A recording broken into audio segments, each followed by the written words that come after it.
మొత్తం మీద first half అయితే ఒక వేస్ట్ అని అనిపించిందండి. ఫ్రాంక్ రివ్యూ అన్న తర్వాత కొన్ని హార్డ్ నిజాలు చెప్పుకోవాలి, ఒప్పుకోవాలి. ఆ మధ్య ఈ కన్నప్ప హార్డ్ డిస్క్ ఏదో పోయిందన్నారు. అది నిజమో లేకపోతే సినిమాకి హైప్ తీసుకురావడానికి చేసిన డ్రామాయో మాకు తెలీదు గానీ, నిజంగానే ఆ హార్డ్ డిస్క్ పోయుంటే చాలా బావుండేదని అనిపించిందండి. ఎందుకంటే సినిమా మొత్తం కాదు.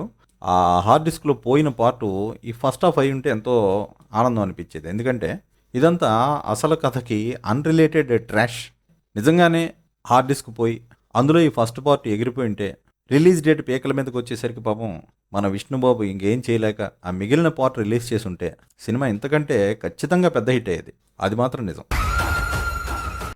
సరే ఇప్పుడు ఈ రివ్యూ చూసి ఇదంతా ఫేక్ రివ్యూ అని చెప్పి మా ఛానల్ మీద ఏదైనా స్ట్రైక్ కొట్టి ఆపేసినా చాలా సంతోషం. మేము ఆపేయడానికి కూడా రెడీగా ఉన్నాం. ఎందుకంటే ఇలాంటి ఆంక్షల మధ్య పనిచేసే పరిస్థితి, జర్నలిజం అనడానికి విలువలేని పరిస్థితుల మధ్య, రివ్యూయర్స్‌ని శాసించే నీచమైన వాతావరణం మధ్య, అర్హత లేని జనానికి నిజమైన రివ్యూలు ఇవ్వాల్సిన అవసరం కూడా మాకు లేదనిపిస్తుంది.